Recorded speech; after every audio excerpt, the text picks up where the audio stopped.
Well, I am pleased to be joined by Paul Hodgins from Ginger, which is a shared transport initiative, and we're going to learn more about that. But you have a background, Paul, it's fair to say, in local government. You've been a councillor for some years, but before that you had a very strong career with Virgin Media as well, which I suspect has set you up quite well to be doing the work that you're doing today. Could you start by telling us a little bit about Ginger and what it does? Yeah, thanks, Simon. And very good to be speaking to you again, and in these very difficult and strange times. But it's always good to see that everybody's healthy these days when you speak to them. But that's right. So Ginger is a British micro mobility company, and what that means today in normal language is small vehicles, and in particular, at the moment, e-scooters and e-cargo bikes are our particular focus. But ultimately, this is all about giving people better options for transport, and in particular, getting people into smaller vehicles. Yeah. Most car journeys, most van journeys around the UK today are with just one person in the car.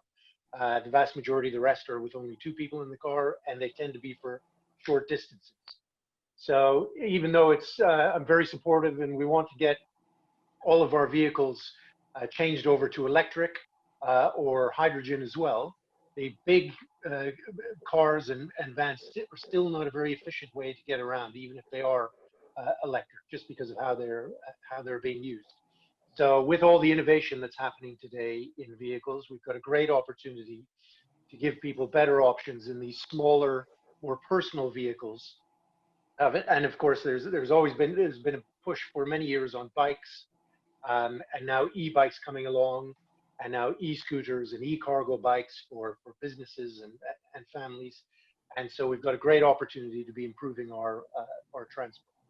And of course, this is all over the longer term being pushed by just having better streets, better communities, the real focus now on air quality and climate change, of course. But of course, now we have the additional acute pressure of COVID and the pressure on public transport, and which is now happening again, where we're understandably trying to recommend to people to only use public transport where absolutely necessary. And so, but at the same time, we don't want everybody getting back in their cars for all the reasons I've just talked about. So the government back in March announced that it was going to create pilots for these new vehicles and for e-scooters around the country, which is now starting to happen. So we've got the next 12 months to really demonstrate that we can provide better transport in the UK with these new vehicles.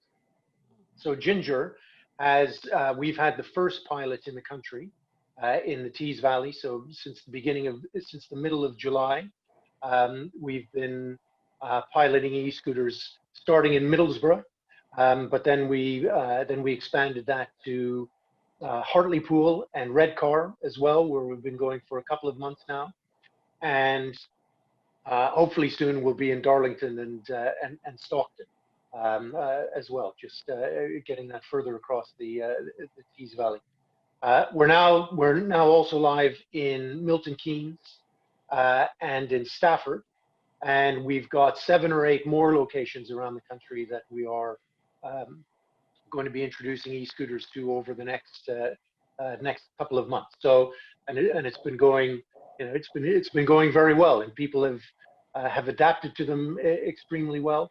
Been very excited about e-scooters. They are very fun to ride, which is a big part of the attraction and the reason why people will choose them. But it's been talked for a long time, and now it's going. And it would be fair to say, would it not, that most people's perceptions of e-scooters would really be around large cities, whether that's London or Barcelona or other European cities that they might have visited.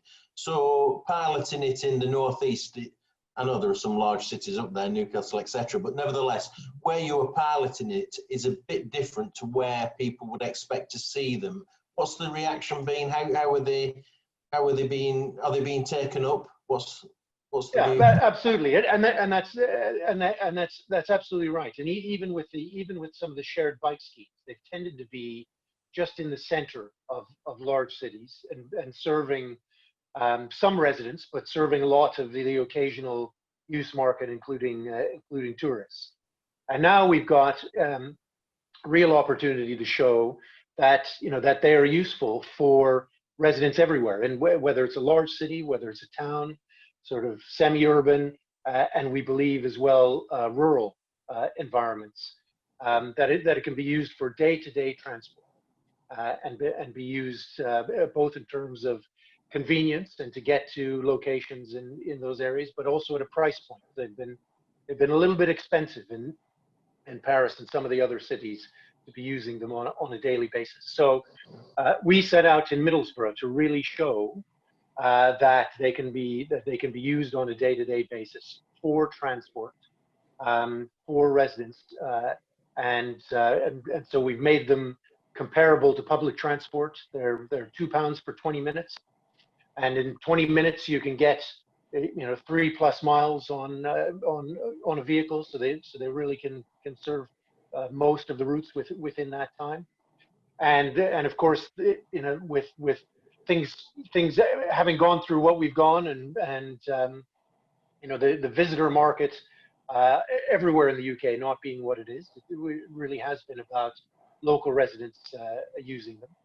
And so in Middlesbrough alone, we've had over 5,000 rides. We've had it's been over 25,000 miles that people have done on them, and so the usage has remained strong right throughout. So people are absolutely showing that it can be used on a daily basis, and people are saying it's a great addition to the transport options. There have also, of course, been many people just getting out and spending time, going out and seeing Middlesbrough and Hartlepool and Redcar on them. But a good percentage are now using them for just point-to-point transport. And so now what we've done is we've introduced it in a controlled way. So putting limited numbers out with a few places that you can take them to and from. And we're now looking to extend the parking locations, really grow the number of scooters and the number of locations people can go to and from. And now that people are used to it, and all the stakeholders have been accustomed to it, starting to expand it and make it more useful. So it's been very well accepted. And now, having said that, of course, it being transport, of course, there are always the issues that come with transport.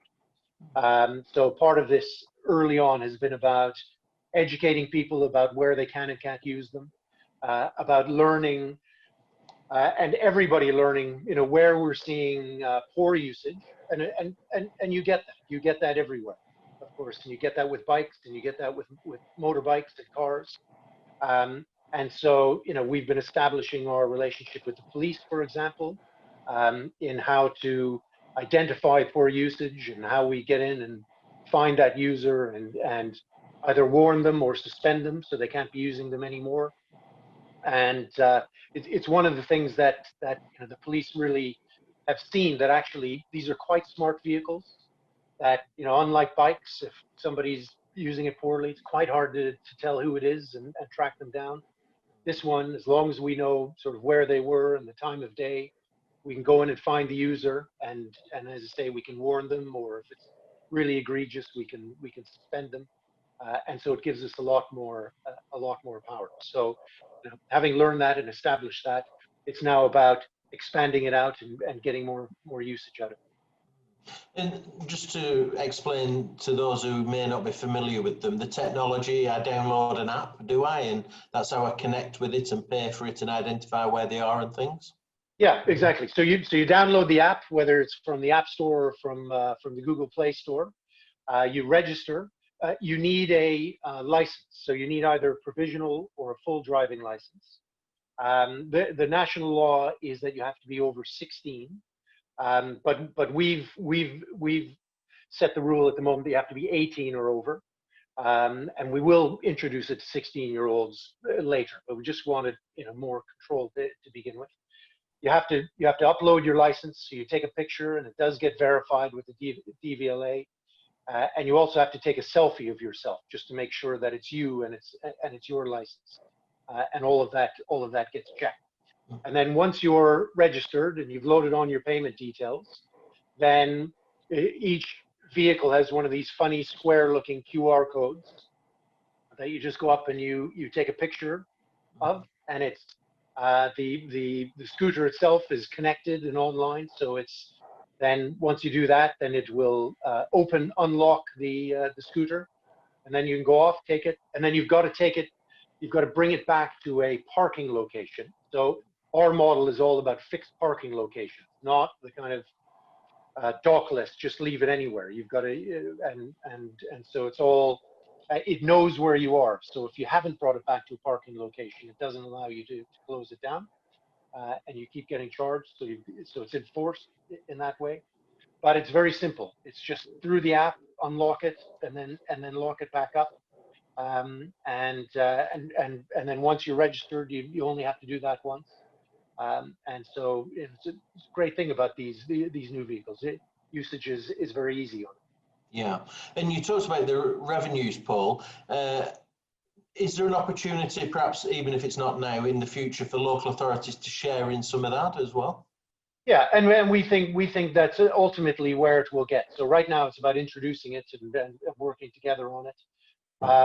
But we as operators are using public space, and so we would see that there would be in the future a revenue share in whatever way with local authorities. But it's also, what we want to do is work with local authorities, but also local businesses, because to start with, everybody thinks about the commuting markets and the home market and the personal market, but also all the things about better transport apply equally to businesses as they do to individuals, and quite often the usage throughout the day is complementary. So when, in normal times when people have been at work, and therefore maybe not using it quite as much, that's when a lot of the business traffic happens. And so, we're now moving into the phase of wanting to work with businesses in the Tees Valley and elsewhere in order to do that. But then also be developing, helping to develop new technologies around. So we think this is going to be a very big part of transport in the future. And of course, transport and the transport industry has been very important to the UK in terms of technology and as an export industry. And we've got to make sure that we continue on that, because otherwise it's all going to happen elsewhere. And we don't want more examples of Google and Amazon where we're great users of it in the UK, but actually the technology and the value is all created elsewhere. And so working with companies to be developing apps, to be integrating it with other forms of transport, to be getting in manufacturing in this new form of transport, those are where the real opportunities are now. But I think where local authorities and local businesses have to start thinking about now, as much as just introducing them and providing better transport, because we've got to make sure those jobs are going to be there, and the technology development is here and going to be strong in the UK. And as I say, the rest of the world has a bit of a lead on this, because the UK has been a laggard in terms of the law, but the technology development in the industry is going to be just as important. And we're very excited, in particular, about our relationship with the Tees Valley, because they're very ambitious in that, and we've got some very good early partnerships where we're going to be developing all the strategic part of this, and we'd like Tees Valley to be a leader in that in the country, and there's the opportunity for that elsewhere as well. Correct. And you just touched upon an issue that I wanted to raise, which is the legislation. I think I saw recently that there was some demand to get the Department for Transport to sort of move ahead on this whole agenda, because we have lagged behind, haven't we, in terms of legislation for e-scooters, etc. Where are we at the moment? Yeah. And I think what you were seeing was the parliamentary select committee on transport was recommending that this becomes legalized and over time. And so where we are now is that the pilot period lasts for the next 12 months. So probably to next September or so, but the pilots are starting in a staggered fashion, but sort of over the next 12 months. And then after that, then the intention is that the DFT, well, in the lead up to that, then really has to look and say, okay, what's the longer term on this, and create more longer term legislation.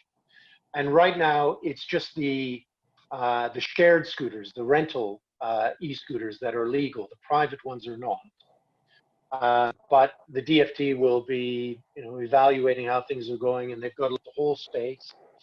And there's a whole new, raft of vehicle types that are coming along as well. 2, 3, 4-wheel vehicles that so it's quite a strategic, complex thing that they've got to deal with. But what the plan is now is that after the pilot period, then the legislation would come in, all going well. But of course, there's still the opportunity for people to be involved and to be feeding back. And then we'd have the longer term legislation. But what happens then is it then drops down again to the local authority areas, and the Department for Transport obviously are legislating nationally, but it's each local authority area then decides, do they want this, do they not want it, in what form do they want, how many operators do they want to be working at in it. So it'll be a regulated market, we believe, going forward, just like my old area of telecoms. It'd be very similar. Yeah. But it's fair to say that there are some individuals that are using e-scooters now who presumably then are breaking the law effectively, I guess. The ones who own their own scooters and are out or doing it in areas where the local authority is not allowed it. Yes, that's right. And there is I guess a thought out there that that when it's not legal, then if there are people using them, then they just kind of use them anywhere, and that it is necessary. Actually, we need to get in some rules and some structure and some accepted usage. And so, it's my view that we want to move as quickly as practical with the private scooters as well, because until you have the rules in place, then people are going out and using them. Like that. So that's right. And demand, particularly, we have to talk about the pandemic and COVID-19 and the lockdown and all the rest of it. We've seen an increase in space for bicycles, e-scooters, more lanes, certainly in city centres, but across the patch, which I think is broadly welcomed. So demand is accelerating perhaps before the legislation's in place. What's your experience of the pandemic? Yeah, so the trigger for all of this being introduced in the UK was because of COVID, and because the government saw that it needed to provide more options than public transport and in closed places. And in fact, if you looked at the numbers for the Santander bikes in the centre of London as an example, they have been very popular and extremely well used throughout. And the advantage of those, and it's the same with e-scooters, is that even though they're shared, they're still relatively low-touch environments. If you're going on a bus or you're going on the tube or a train, you're in an enclosed space, and you get a lot of people touch the same surface. Where in these, we're able to keep them cleaned regularly. They're outdoors. Not many people are touching the same surface, even if it's shared.